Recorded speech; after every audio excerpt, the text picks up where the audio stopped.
जब राजस्थान हिस्ट्री पढ़ते हैं ना, वैसे तो देखा जाए तो अपने एक मध्यकालीन इतिहास आता है। मैं जब हर क्लास के अंदर मध्यकालीन इतिहास को शुरू करता हूँ तो बच्चों का पहला सवाल होता है कि सर आप ये बताओ, मिडिवल हिस्ट्री के अंदर मेवाड़ का इतिहास है 50 पन्नों का, मारवाड़ का इतिहास है 15 पन्नों का, और पूरी की पूरी मिडिवल हिस्ट्री कम से भी कम ना 100 पन्नों की है। और मिडिवल हिस्ट्री से सर क्वेश्चन आते हैं एक या दो, और वो भी काली गाय है सर मिडिवल हिस्ट्री। तो पूछे वरना ना पूछे, पता भी नहीं है कि पूछेगा या फिर नहीं पूछेगा।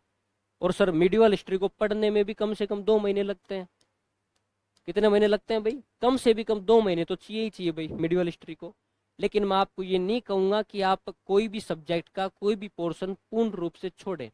मैं आपको ये कहूंगा पढ़ो, लेकिन पहले वो पढ़ो जहां से प्रश्न आने की अधिक संभावना रहती है। जैसे पहले मैं मेरा विषय लेके चलूं, तो जैसे कि अपने विषय है राजस्थान इतिहास।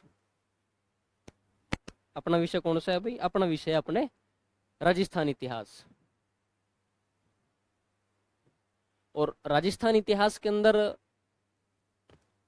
दो पोर्शन ऐसे हैं जहां से हर साल कोई ना कोई प्रश्न पूछा जाता है। एक पोर्शन अपने दे रखा है प्राचीन इतिहास वाला। एक पोर्शन कौन सा है भाई? प्राचीन इतिहास वाला। एक अपने है आधुनिक इतिहास। एक कौन सा है अपने? आधुनिक इतिहास। प्राचीन इतिहास के अंदर मैं सिंपली आपको बताऊं तो एक सभ्यता बताऊंगा अभी आगे। एक अपने आ जाता है जनपद, सभ्यता और जनपद, और एक अपने आ जाता है पुरातात्विक स्थल। एक कौन सा आ जाता है भाई अपने? पुरातात्विक स्थल। ये जो मैंने आपको बताया ना प्राचीन इतिहास, यहाँ से हर साल हर एग्जाम के अंदर 2 या 3 प्रश्न पूछे जाते हैं। कितने प्रश्न पूछे जाते हैं? 2 या 3। और कितने का है? ज्यादा बड़ा नहीं है, 30 पन्नों का है। 30 पेज याद करने में 1 दिन लगता है। 12 घंटे चाहिए प्राचीन इतिहास को याद करने में। और एलडीसी ले लो, राजस्थान पुलिस ले लो, रीट ले लो, वीडियो ले लो, आरएस ले लो, एसआई ले लो, आरपीएससी और आरएसएसबी की ऐसी कोई सिंगल एग्जाम नहीं है जिसके अंदर प्राचीन इतिहास के सभ्यता और जनपद और पुरातात्विक स्थल से कोई प्रश्न नहीं पूछा जाता हो। हर एग्जाम के अंदर हर टॉपिक से कोई ना कोई प्रश्न यहाँ से निकल के आता है। और कितना सा है? मतलब आउटपुट कम लगाना है, इनपुट अधिक आ रहा है। हमको उस पोर्शन के अंदर अधिक आउटपुट लगाना है जहां से इनपुट अधिक आ रहा है। एक मैंने आपको बताया आधुनिक इतिहास।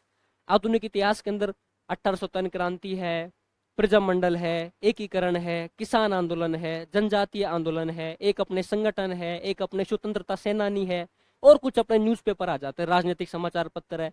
जैसे कि अपने जमनालाल बजाज निकाल के गए थे, हिंदी के अंदर निकाल गए थे, और राजस्थानी भाषा के अंदर खूब सारे समाचार पत्र निकाल गए थे। तो ये चीजें जो अपन को थोड़ी बहुत देखनी पड़ती है। अब आधुनिक इतिहास सिंपली 100 पेज का है, और यहां से एक टॉपिक पड़ता है अपने एकीकरण। एकीकरण से आरएस के अंदर अब तक 10 साल में 11 प्रश्न पूछे। मतलब हर साल आरएस प्री के अंदर कोई ना कोई एक प्रश्न पूछा जा रहा है। आप चाहे आरएसएस भी जो अपने सीटी की एग्जाम कराती है, आरपीएससी जो अपने आरएस और एसआई की एग्जाम कराती है, हर साल इन टॉपिकों से कुछ ना कुछ पूछे जा रहे हैं।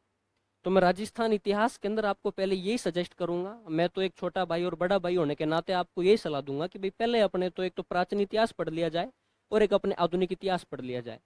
जब प्राचीन इतिहास और आधुनिक इतिहास आप पढ़ लो, फिर अपने किताब आती है। हालांकि मैं कोई किताब का प्रचार प्रसार तो करता हूँ नहीं, मैं तो विद्यार्थी हित में जो आपका भला करने लायक किताब होगी वही सजेस्ट करूंगा। दिशा नाम की किताब आती है, दिशा ले लो या फिर मूमल ले लो। ये वो किताब है जो ऑथेंटिक किताब भी मानी जाती है एक तरह से, है ना। और तो दिशा के अंदर आप प्रीवियस ईयर के क्वेश्चन पेपर सोल्व करना। मैं कह रहा हूँ कोई भी टॉपिक ऐसा मत छोड़ना जब आप प्रीवियस ईयर के क्वेश्चन पेपर सोल्व ना करो। घी है घी, प्रीवियस ईयर जो क्वेश्चन पेपर है ना, घी है घी। दूध निकालते हैं ना, जब दूध निकालने के बाद छाछ अलग हो जाती, दही अलग हो जाता है, जो मेन माल बचता है ना घी बचता है ना। तो जो मुख्य माल है ना वो अपने दिशा है, प्रीवियस ईयर के क्वेश्चन पेपर है, वो सोल्व करना।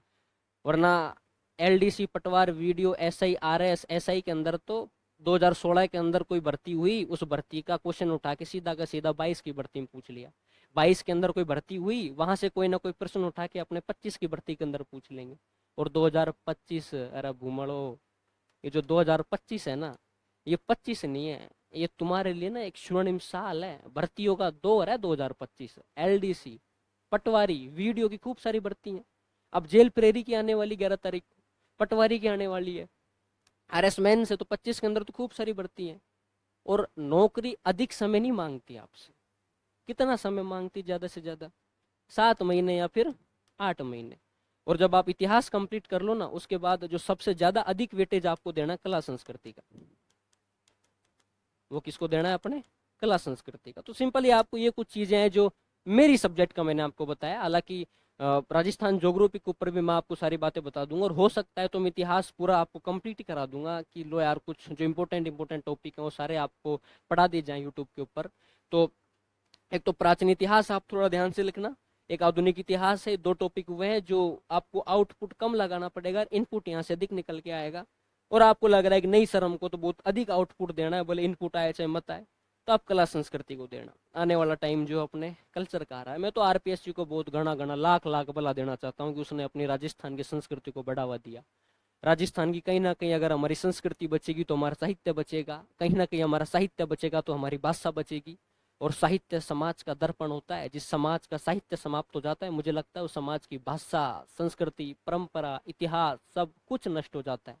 तो ये तो बहुत अच्छी बात है राजस्थान के लिए कि अब कला संस्कृति पूछनी पड़ेगी।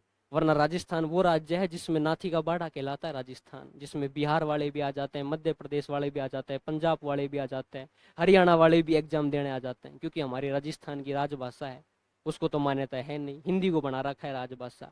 अब हिंदी बिहार वालों को भी आती है, एमपी वालों को भी आती है, यूपी वालों को भी आती है, पंजाब वालों को भी आती है।